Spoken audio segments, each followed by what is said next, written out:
What is going on, Hot Take Nation? It is DRW here for another episode of David Ramsden Wood's Hot Take of the Day. Trying a little rebranding, and on the concept of rebranding, I'm excited to be joined today by Clay McDaniel of RIPL. And we are going to talk social media, we're going to talk marketing, we're going to talk growing a brand, and whatever else comes to mind. So Clay, first of all, welcome to the show. Thanks for coming on. Yeah, thank you very much. Pleased to be here with you. So Clay, why don't you talk to us a little bit about the genesis of social media as a marketing tool to where it is today, and put it in the context of something I think most listeners are following loosely, and I find it very interesting. The Section 230, the antitrust against Facebook, some of the discussions around how big these companies are, but how essential they are to building a brand. So give us some background about RIPL and social media and where you sit on it today. Sure.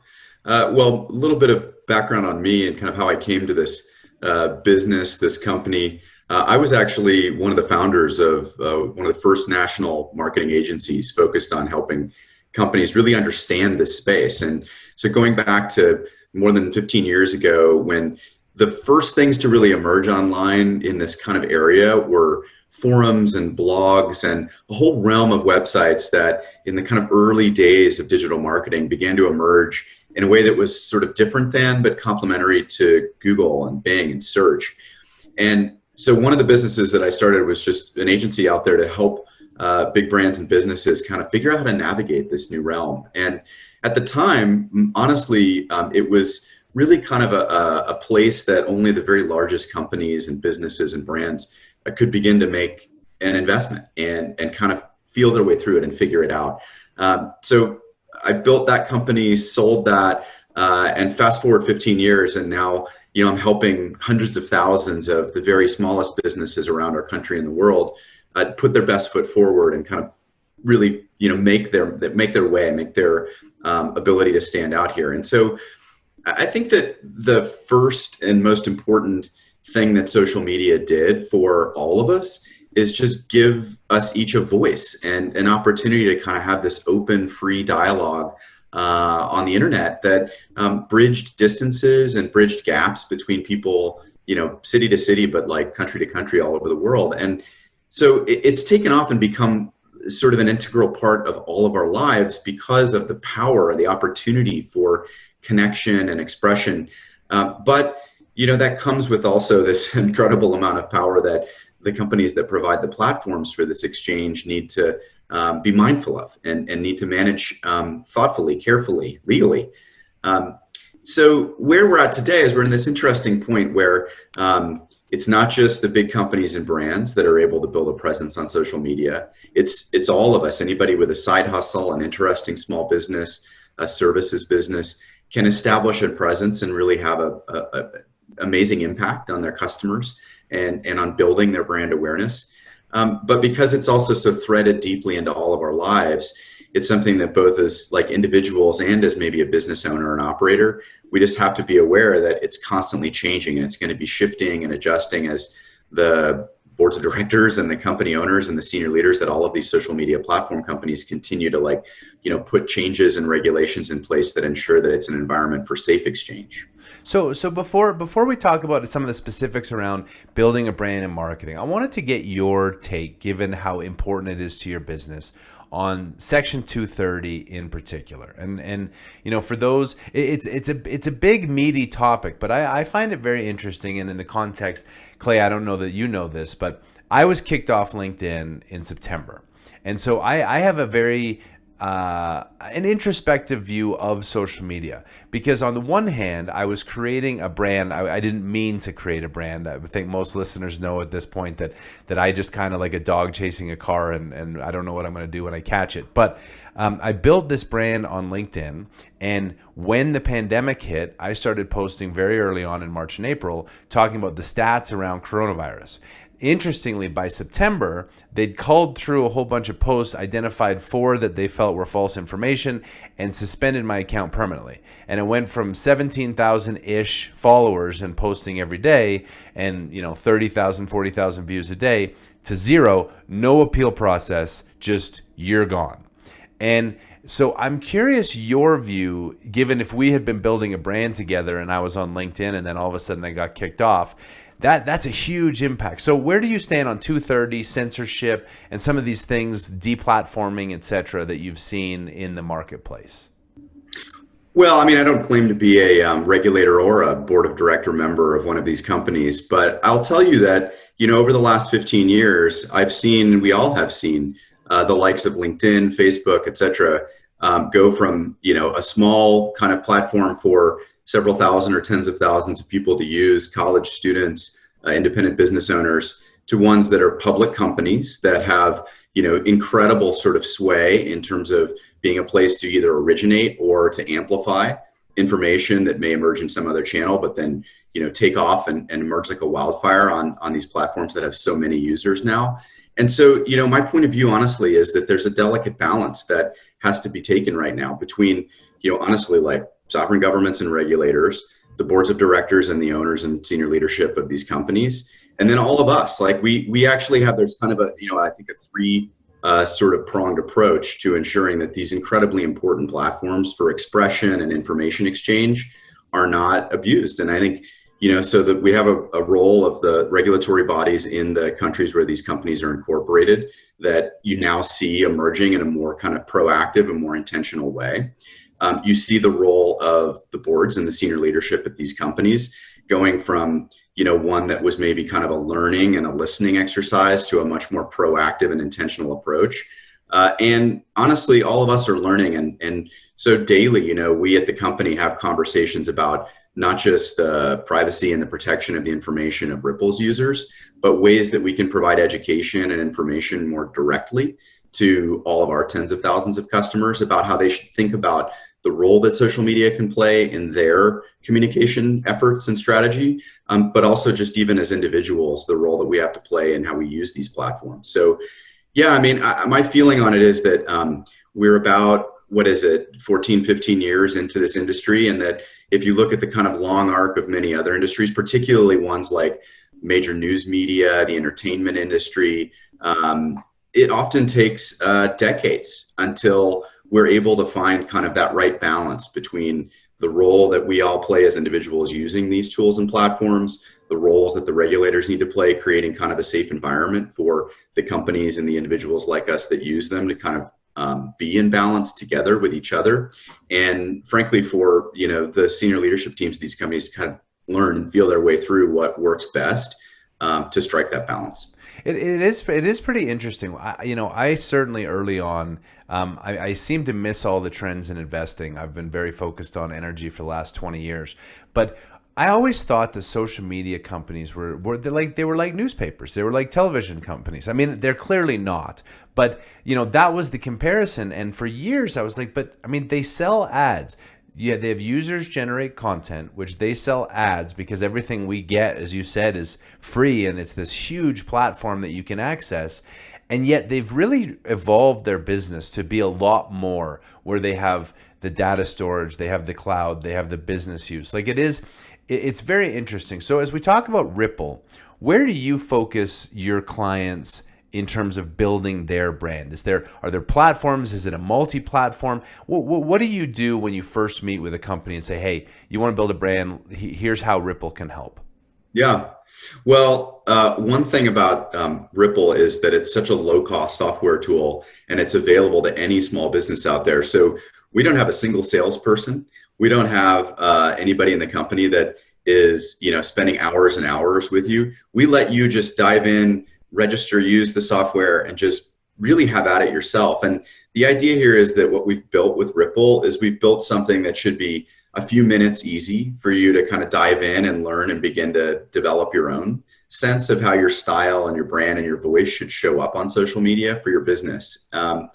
But what I've observed is that over the last few years, most of the social media network platforms, especially led by Facebook and Instagram, but to a certain degree, LinkedIn, Twitter, YouTube, the others, what they've done is they've really recognized that kind of the fabric of our community, the fabric, frankly, of most of our national economies are the community and small businesses, the independently operated businesses, even not-for-profits, faith-based organizations that, in the US alone, there are more than 35 million of these. as compared to the hundred, maybe tens of thousands of the larger businesses that we may think about.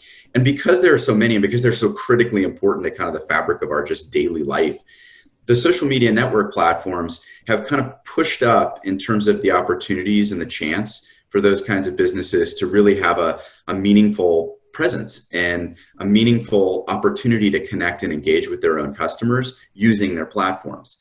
So with RIPL, really the first thing we do when you dive in and get involved is we ask you, what kind of business are you? And then we help you take those first 3, 4, 5 steps of figuring out what it is that you want to use Instagram or Twitter or YouTube for the kind of brand and purpose of your business. And so we kind of pride ourselves on one of the first, few things that you should get by starting to use RIPL is just a little bit more of an education, a sense of kind of personal empowerment, and maybe a little confidence in what you're doing there. Because we recognize that as some of the things you've talked about over the last 10 or 15 years, there's been so much evolution, so much change in the realm of social media that it can be intimidating. And especially for people who their first passion is whatever they founded that business idea around, and wherever they kind of feel their personal sense of like skills and pride and authority in their business idea.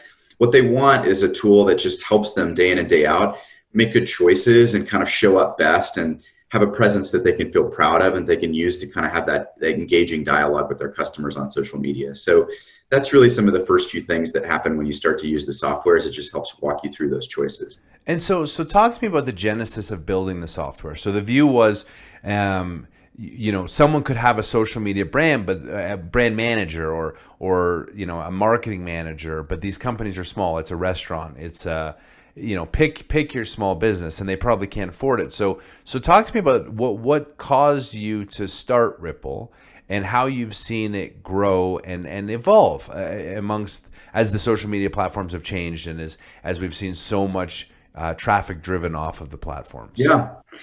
So the business was founded in 2013, and actually founded by a former colleague of mine from a previous business, another entrepreneurial business that we worked on together many years ago.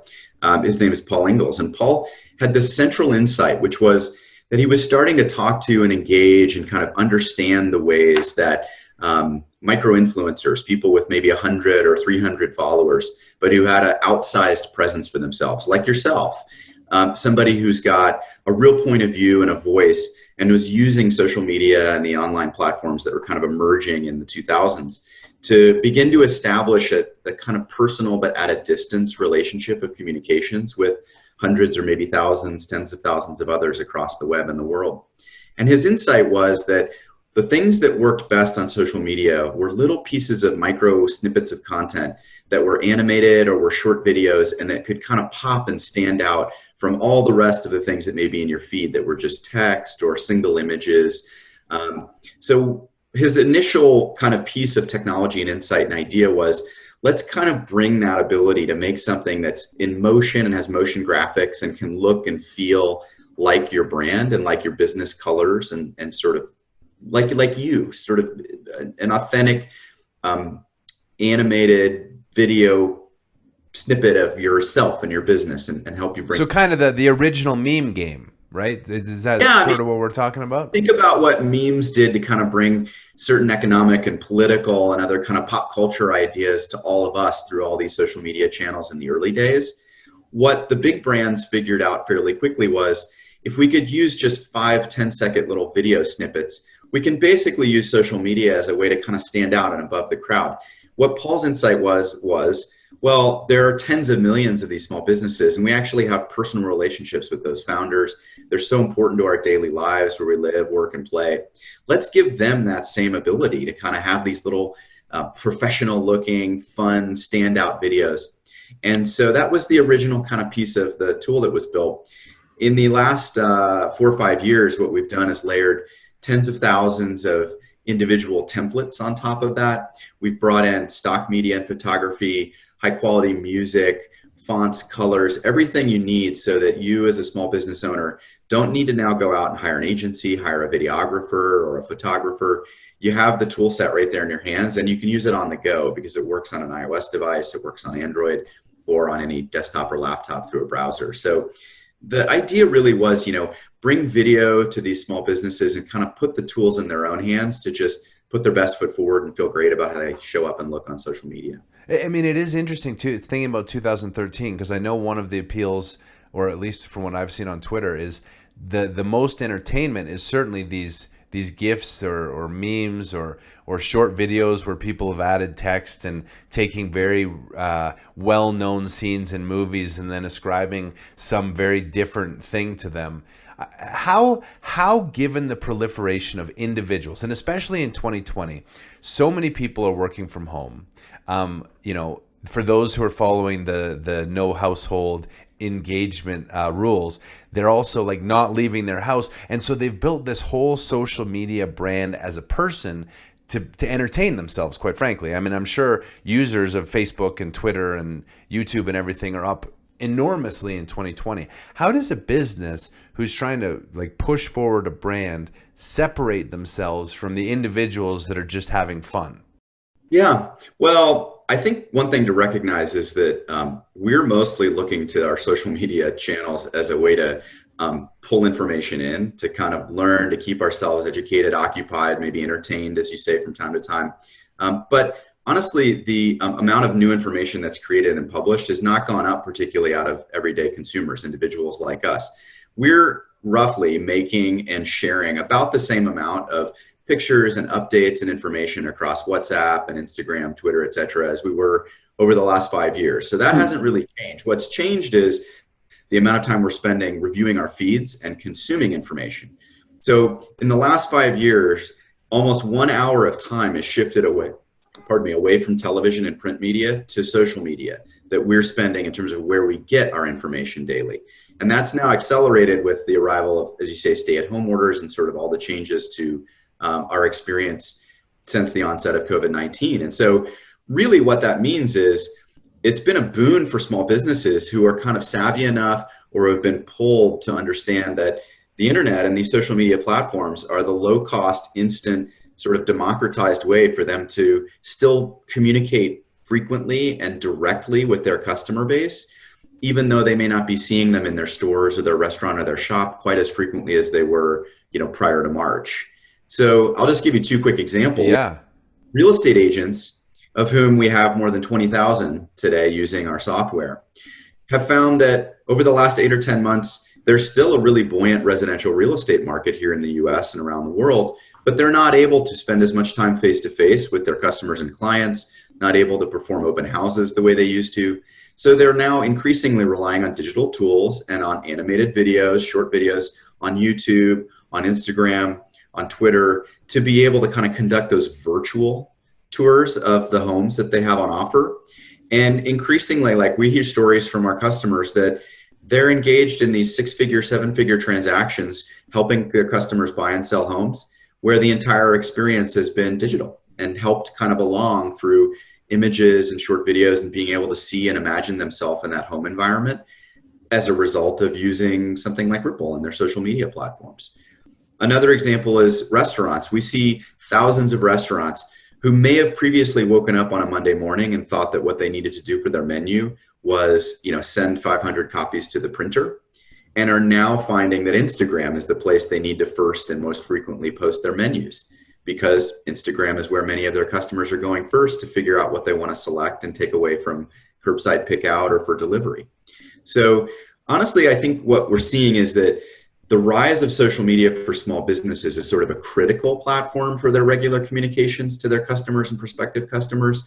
And it's not necessarily the case that it's any noisier from everything that you and I and our friends and family are bringing to social media. It's just a little bit of an opportunity in the COVID-19 era and beyond to kind of help those small businesses be sure that that's the first and best place you go to look for information from them, even though their website may be a day or two behind sometimes and how long it takes them for them to update that. They know they can give you the latest and greatest information on their social media feeds right away. That's a really interesting stat on consumption versus creation, because an hour a day of eyeballs going to social media is a lot, because I imagine people were kind of on it. I mean, if you look at your screen time report that Apple very, very helpfully tells you every Sunday, you were on the screen for 5 hours a day this week. But an hour of eyeballs is a tremendous amount of time. You're right. So you can consume presumably 30 or 40% more material. Well, and one thing to consider also is that most of these social media platforms have got algorithms that determine what you see and what you don't in your feeds. And people, I think, sometimes are kind of assuming that we're still living in an era with Facebook and Instagram and Twitter the way it was in 2009, where essentially they're assuming that they're seeing everything that their friends and family and others are posting. And that's not the case, actually. The platforms themselves continue to kind of tweak and adjust, just like Google does with search results. Facebook, Twitter, LinkedIn, all of these are basically adjusting and modifying the feed that you see when you show up and log in and look at that in the morning or in the evening or whenever. And they're adjusting it based on your rate of engagement and interaction with everybody that's posting in there, as well as what their algorithm suggests is sort of the most enticing or interesting or relevant for you. And so you have these kind of two forces at play. One is that we're spending more time basically getting more of the information we might have previously gotten from television or radio or a telephone or email exchanges. And we're spending more of that time now looking for that information either on a poll basis or that's being pushed to us through feed content. But you also have a more sort of demanding or challenging environment as a small business to actually stand out and to be confident that you're going to show up, and that if you post that menu or you post your new operating hours or that you have, a new exciting product that's going to be on your shelves, you have a kind of lower level of confidence that you're going to be able to have that seen by all of the people that you want it to, your customer base who's chosen to follow that account.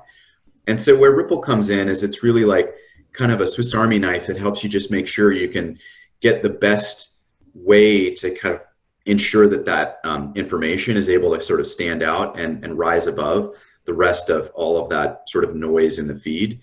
And, when it's used daily and when it's used by these businesses that, find the social media channel so kind of efficient and helpful for them, it really can be like a secret weapon for these small businesses to kind of punch above their weight in terms of, how they show up for customers online. Isn't it interesting that I assume 15 years ago when the business started, I mean, most people would start a business and get a website. And I'm always surprised at the people. I mean, you don't really go to websites anymore, to be honest. You go to social media and then you scroll through your feed and that's how you get your news. It'll be interesting to see how websites evolve. Do you agree with that impression? Well, yeah, I mean, this is a great point. I mean, we always advise our customers, like the holy trinity that you need for an online presence as a small business is a URL-based website, an email communication flow, whether that be a regular newsletter or just a personal or a one-to-few kind of email communication flow, and a social media presence that looks great and that you can be proud of. And the reason for that is that all three of these reinforce each other. So one of the things that's happening right now, actually, the importance of a URL-based website is still as high as it ever was. It's your home base. It's the bullseye at the center of the dartboard in terms of what you need and what you should maintain. But what we're seeing is that two things are true. The first is that many of the small business owners who may have gone through version 1 or even version 2 and spent a lot of money and time and effort, but ended up with a website that they couldn't update or modify or change themselves, are now moving on to these amazing, like user-friendly, simple platforms for hosting, but also for editing and updating a website, like Wix, like Squarespace, GoDaddy, WordPress, whatever. WordPress. That's what's happening, is that people are realizing that the URL isn't quite as important, but what really is important is that you like how your website looks and that you can change and update and modify it regularly whenever you need to. And it's for that purpose that, like, the second wave of all the small and medium-sized businesses are now kind of moving their websites onto platforms like that give them that ability. Email, as we all know, with Constant Contact and MailChimp and a few others, has been completely flipped on its head and gone from something that was like this dark art that only the very largest companies could do and do well at scale. And now it's something that everybody, you, me, and everybody else, my wife who runs a nonprofit granola business, my teenage daughter who's running an online book club for kids during the COVID era, anybody who wants to can sign up in minutes and basically make a few choices around colors and look and feel and stand up an email newsletter that you're delighted to get every week instead of it being, painful and intrusive. And so the same has happened now in the last few years with social media. It's kind of the third wave of digital marketing innovation and tool arrival for small businesses. But I think what's important to remember is that they all work well together and they can all reinforce and help each other. But what most small business owners want is they want the ability to kind of control and manage and feel confident about how they do all three of these things. And so that's really the change that's occurring now, is that, you know, the capabilities and the empowerment is in the hands of those small business owners themselves for the first time. Yeah, I mean, I think that a lot of that rarely resonates because, I mean, you know, our website is so easy to update, and it's amazing because I remember going back 10 years ago in businesses we built, and yeah, we could never update anything. It was incredibly expensive to get these things built. You know, MailChimp just does, you know, whatever, $40 a month or $50 a month, and there you have your mail list. It's so simple, and yet so many people are doing it badly. Is that an incorrect paraphrasing of how you see the gap? Like, I always find it. So I hadn't played guitar for 4 years. I'm a horrible guitar player, to be clear, but I was absolutely shocked at how easy it was. Like, there's no secret. It's just you have to like spend the effort. You go on the YouTube, you Google, I want a guitar solo, and like 20 minutes later you can guitar solo. And the secret was just do it. And it must be like small businesses. Do they get kind of caught up in like, oh, I need this and it needs to be big, and then they like talk themselves into not doing anything? Or what's your take with the clients that you have? I think that's a fair assessment. Like it is intimidating. Marketing, as we find in our surveys, and as I talk to small business people all over the country and the world, marketing is usually the most important and the least enjoyed part of a small business owner's kind of overall experience. They find all the different kind of channels and potential communication avenues variously confusing or just challenging to kind of learn and get up to speed on.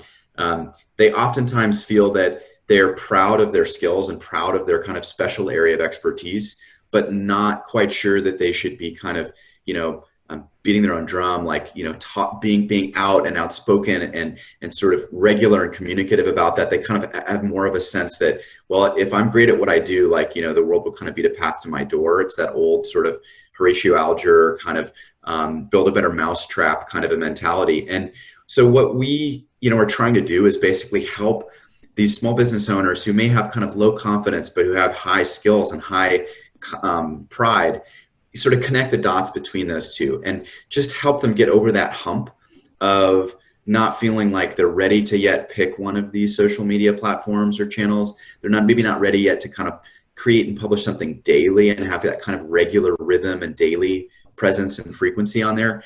And so that's really what we've built it, where we built it to kind of do two things. One is, as I said earlier, like, you know, look great and stand out and kind of put your best foot forward in terms of the content and the videos you're making and your ability to publish those to all the social channels that matter for you.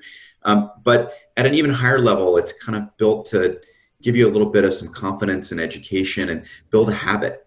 And that's what we've seen even more than with emails and website updates. If you get in the habit and you're kind of kind and open and empathetic and authentic in the way that you communicate with your followers and people that DM you and people that post back and comment with you, that very quickly builds just that kind of halo effect of mutual support.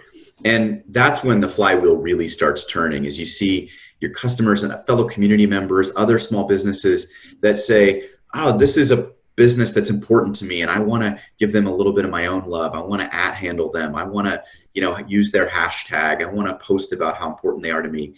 And when that starts happening, that kind of, you know, growth, that ripple effect of being able to have a bit of an outsized presence and kind of show up serendipitously in the other feeds of other friends and community members, then, you know, you've really unlocked things. And that's something that we really strive to help all of our kind of customers and users with, that I think can be intimidating at first when somebody who hasn't spent a lot of time on social media just starts to kind of dip their toe in and try to figure out how to put their best self there. So I like that, and I want to tie in this thread. So you talked about businesses being empathetic. So, you know, your restaurant, you get a bad review, but you be the bigger part. You own it, yeah. You own it, and you weigh in on Yelp.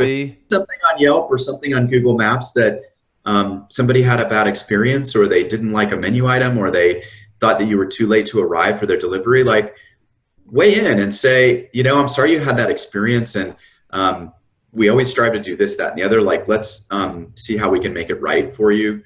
And similarly, like, that's the amazing sort of maybe fear, but also power of social media, is that because it's an open exchange and open dialogue, you can, kind of be a little bit more accountable and honestly, like, truthful, personable, empathetic.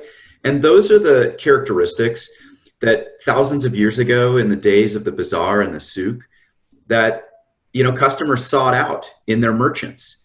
Because at the end of the day, when you have a repeated buying relationship from someone, it develops into a personal relationship. It's not just an economic one. And so, as a customer, 2,500 years ago, we would have sought out those merchants with whom we felt like we had a kinship, and with whom we felt if something went sideways or didn't go quite right, there was going to be a sort of accountability, a path to be able to resolve that together. And just because the internet has sort of enabled so much, business expansion and growth, doesn't mean that people still don't want, even if it is over the internet, a sense of like personal accountability in their buying and selling transactions. And so with social media, it presents this opportunity to small businesses that I think is much more powerful than just kind of the version 1.0 use case, which was like a promotional and selling one. How do you think about small business versus big business? And the reason I bring that up is, obviously 2020 has seen big business do unbelievably well, take massive market share from the small business, and small business has really been hurt. So this dichotomy between, the big companies are traded on Wall Street, they're all at all-time highs, and the small companies like your local restaurants, like your local print shops, like your local pick your thing, are getting really hurt. How do you, I guess, bridge that customer service and personal local at the same time as big business has control the algorithms, have these huge staffs where they can manage everything? Well, what do you see coming out of 2020 as we've seen this big bifurcation between the performance of big and small business? Well, I wouldn't say that I would paint it with quite that broad a brushstroke, in the sense that, for one thing, many of the largest companies and businesses in the world are struggling right now too, because it doesn't matter quite what size or scale you have. What matters is, have you been able to adapt and adjust quickly to all of these changes that have arrived in our cities and society as a result of lockdowns and kind of the changes in how we're able to be together or not and interact. And so we've seen actually some categories and individual small businesses that have struggled to adapt, but some very large ones as well. And I would argue that some of the largest retail companies out there, some of the largest personal services businesses that have extremely large cost of rent and commercial real estate exposure, inventory exposure, they are arguably suffering more. Whereas one of the amazing things about small businesses since time immemorial is that they are scrappy and they are clever and adaptable. And so, yes, it has had a really painful impact on some small businesses, noticeably just through like forced closures and limitations of hours and customers in store and that kind of thing. But honestly, we have seen a really rapid adjustment and adaptability of a lot of small businesses, and many of them that are kind of coming through this. And those that have been able to make the transition and move more of their kind of business and their marketing and promotion and customer engagement online and move that to a more kind of digital and mobile enabled experience are the ones that are coming through this and thriving. And there are restaurants that are doing more business now as a result of takeout and delivery than they were doing with in restaurant seated sales previously.